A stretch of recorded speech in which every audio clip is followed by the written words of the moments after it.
Mesdemoiselles, Messieurs, bienvenue à Métro News. Voici les principaux titres qui seront développés aujourd'hui.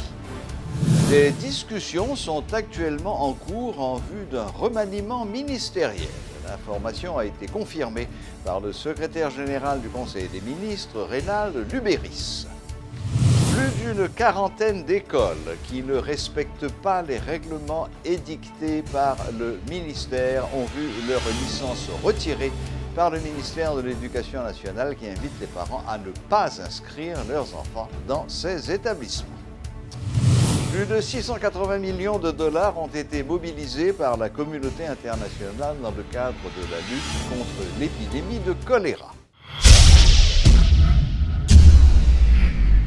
Métro News vous est apporté par Haytrack, l'esprit bâtisseur, et Inoto SA, concessionnaire des véhicules Toyota. L'huile mobile, c'est qualité et performance qui fait partie de toute activité que nous entreprenons chaque jour dans la vie. Dans le développement de la société, quel que soit le domaine où vous évoluez, l'huile mobile toujours garantit bon fonctionnement moteur, tout appareil, à toute machine. L'IPAB jamais la guerre en route. Et ses partenaires à 100%. L'huile mobile pour moteur, dirait plus longtemps. Chaque continent, chaque pays, chaque route est différente. Derrière chaque virage, une nouvelle aventure vous attend. Toutes les routes nécessitent une attention particulière. C'est pourquoi, achetez votre Toyota chez un distributeur officiel. Vous obtenez un véhicule fabriqué spécifiquement pour votre pays. Un service après-vente spécialisé. And genuine spare parts that will make your investment and vehicle perform to the maximum.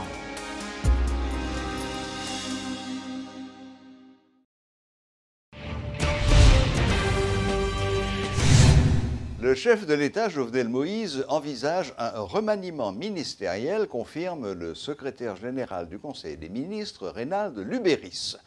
Le principe du remaniement étant acquis, il ne reste plus qu'à trouver le momentum. M.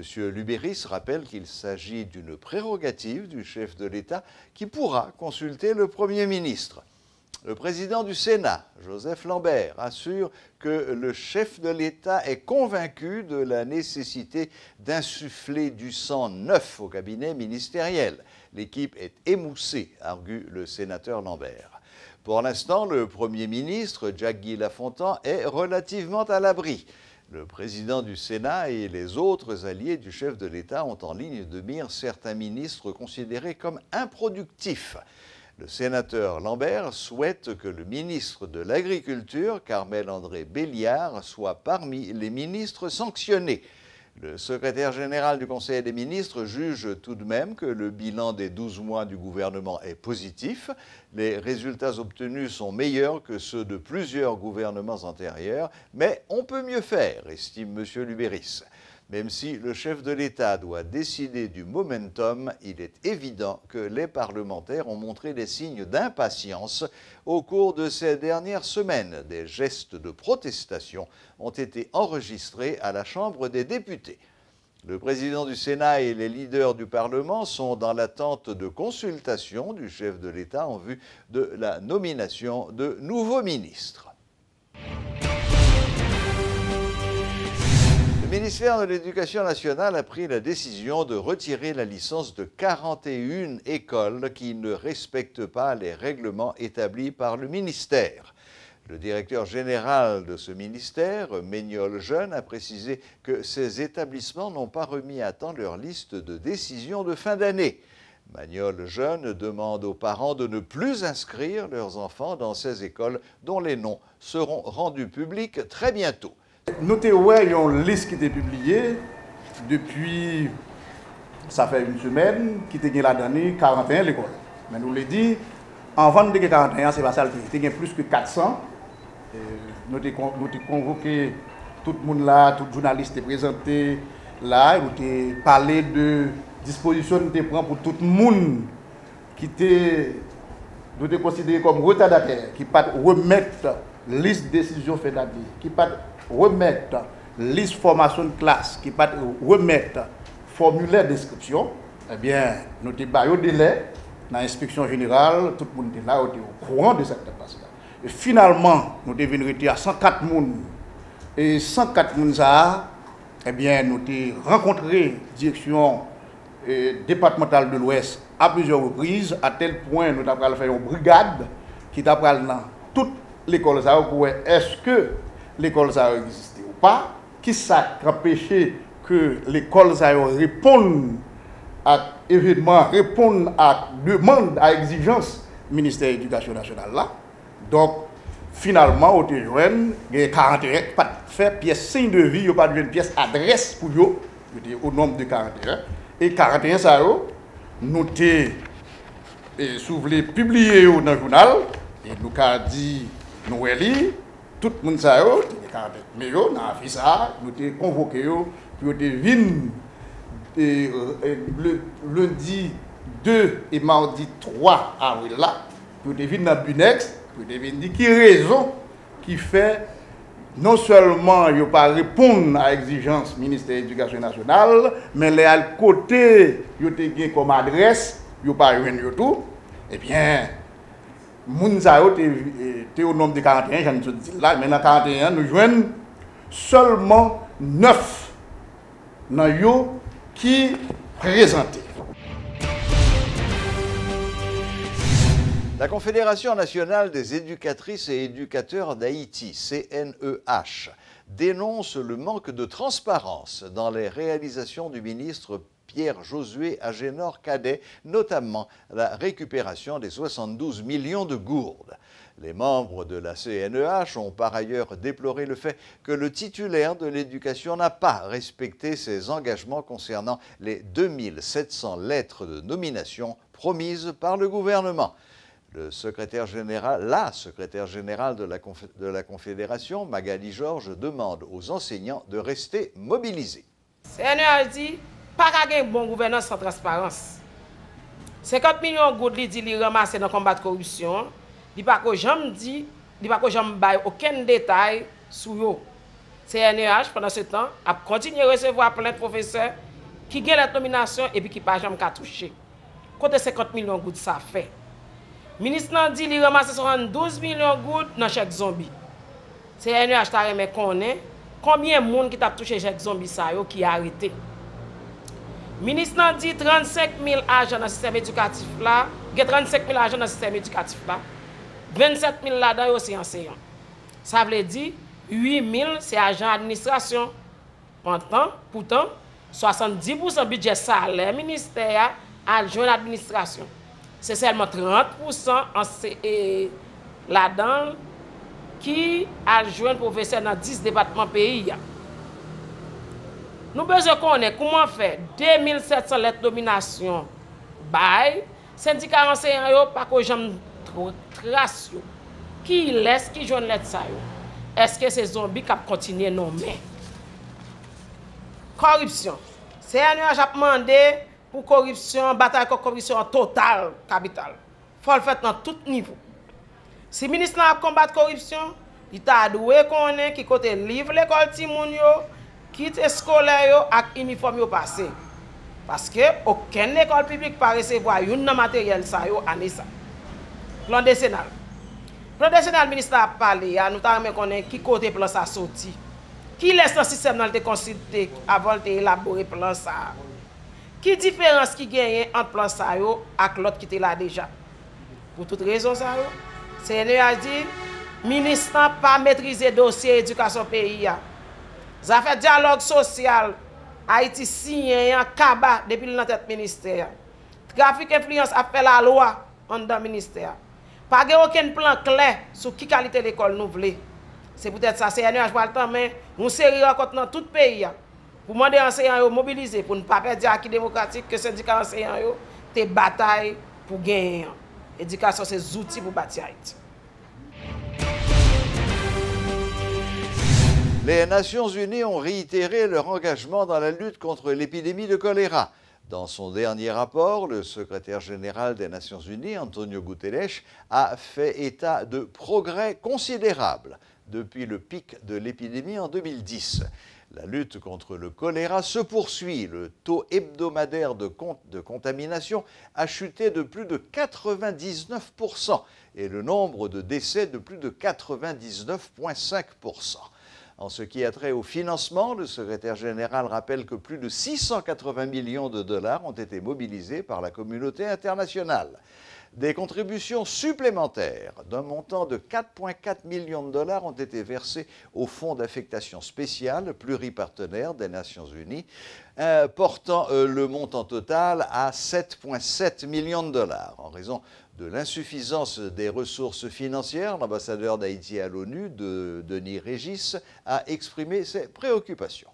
Le fonds d'affectation spéciale n'a pu recueillir jusqu'à présent qu'un peu plus de 7 millions de dollars, ce qui est nettement insuffisant au regard des 400 millions nécessaires, a-t-il déploré. ODEP Haïti annonce qu'il ne participera pas aux États généraux sectoriels lancés par la présidence. Les dirigeants de cette structure rejettent d'un revers de main cette initiative. Assad Volsi assimile les démarches en cours à une machination politique dont l'objectif est de détourner l'attention sur les problèmes réels du pays. L'ex-candidat au sénatorial de l'Ouest remet en question la crédibilité du comité de pilotage.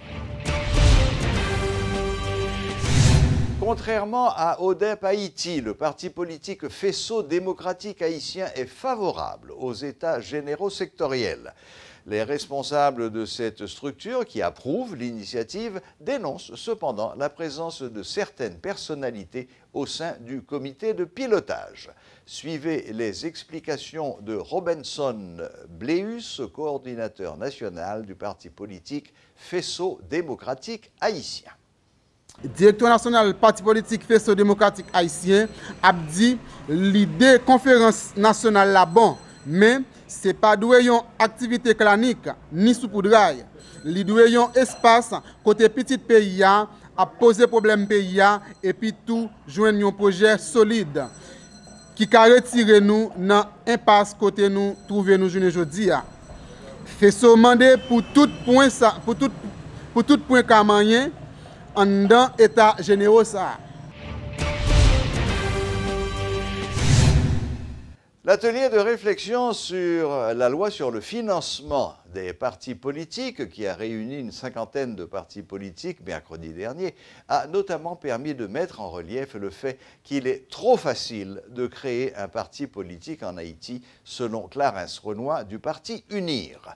Cette activité a bénéficié de l'appui de l'Institut national démocratique. Suivez les explications de Clarence Renoy et de Marie-Ève Bilodeau de l'Institut national démocratique pour les affaires internationales, présent depuis 1986 en Haïti. Les articles qui concernent la formation d'un parti politique.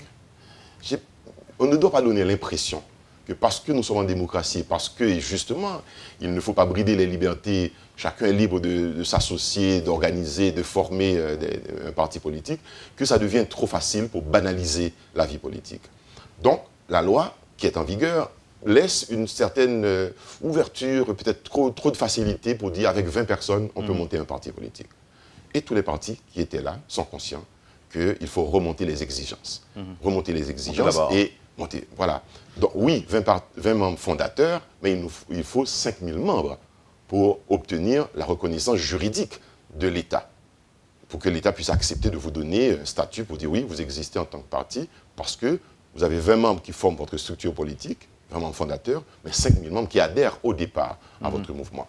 Le fonctionnement des partis politiques, là aussi c'est un point important. Donc il faut qu'il y ait une animation démocratique au sein des partis, un apprentissage démocratique aussi au sein des partis politiques pour permettre à ceux qui regardent de comprendre et d'adhérer aussi mieux à un parti politique, à une vie démocratique à l'intérieur. La loi aussi fait des obligations aux partis politiques. On oublie de parler de ça souvent.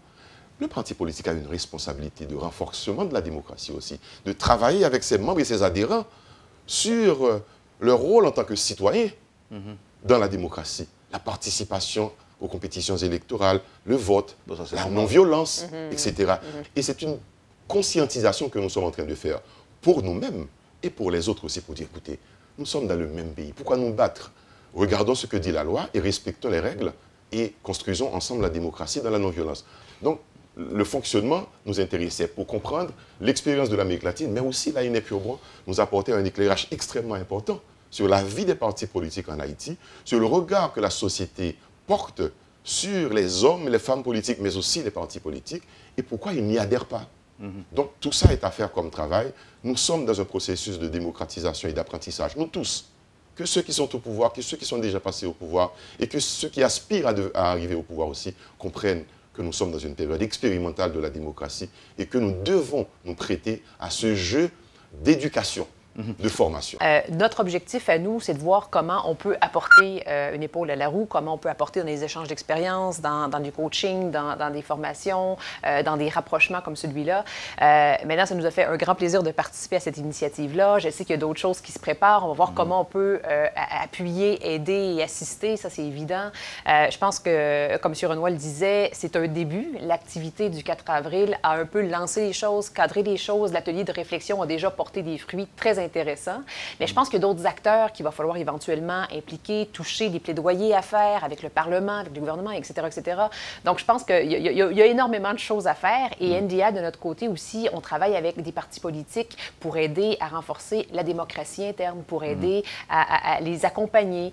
Donc, c'est sûr qu'on fonctionne en fonction de leurs demandes, en fonction de leurs besoins. Oui, monsieur. Vous travaillez aussi avec les parlementaires, les élus. Oui, tout à fait, avec le parlementaire, la société civile. Donc, on a plusieurs axes à nos programmes qu'on mène de l'avant et il y a des éléments qui se recoupent, qui sont intéressants. Alors, il y a énormément de choses qui va devoir accompagner ce processus-là. Et le NDI, ça fait plaisir de pouvoir y contribuer. Les actes de violence et les stigmatisations dont sont victimes les femmes haïtiennes constituent un blocage qui les empêche de participer à la vie politique du pays. C'est ce qu'a révélé une étude commanditée par ONU Femmes. L'agence onusienne plaide en faveur de la mise en œuvre de programmes pouvant créer un environnement propice à l'émancipation des femmes, et ce, pour la bonne marche de la démocratie. Le constat, c'est que les mêmes causes qui font aux violences aux femmes en général sont dans la violence politique. Et c'est une idée de mettre les femmes dans leurs droits traditionnels, c'est-à-dire chez elles, dans des rôles qui ne sont plus des rôles du XXIe siècle. Spécialement parce que l'Haïti, dans sa constitution, prend cette idée, qui est une idée qui est maintenant internationale, d'avoir au moins 30% de femmes dans la politique. Et ça, c'est parce que si on veut des démocraties qui soient représentatives, elles doivent représenter les populations. Et la moitié de la population d'Haïti, ce sont des femmes. Donc, on aurait au moins besoin de 50% de femmes dans les postes, dans le Parlement, dans les ministères, etc. Avoir de lois, de financement, de mécanismes pour appuyer les femmes et pour quand on dénonce la violence, faire quelque chose, c'est très important. Mais c'est aussi très important d'engager les hommes, que les hommes fassent partie de ce mouvement que ONU Femmes a lancé en 2014, He for She, eux pour elles, où les hommes appuient les femmes envers l'égalité, parce que l'égalité, c'est bon, c'est merveilleux pour les femmes, mais c'est très bon aussi pour les hommes. Et voilà, la boucle est bouclée. Merci de votre fidélité. Excellent week-end à toutes et à tous. Et à la prochaine, même heure, même chaîne.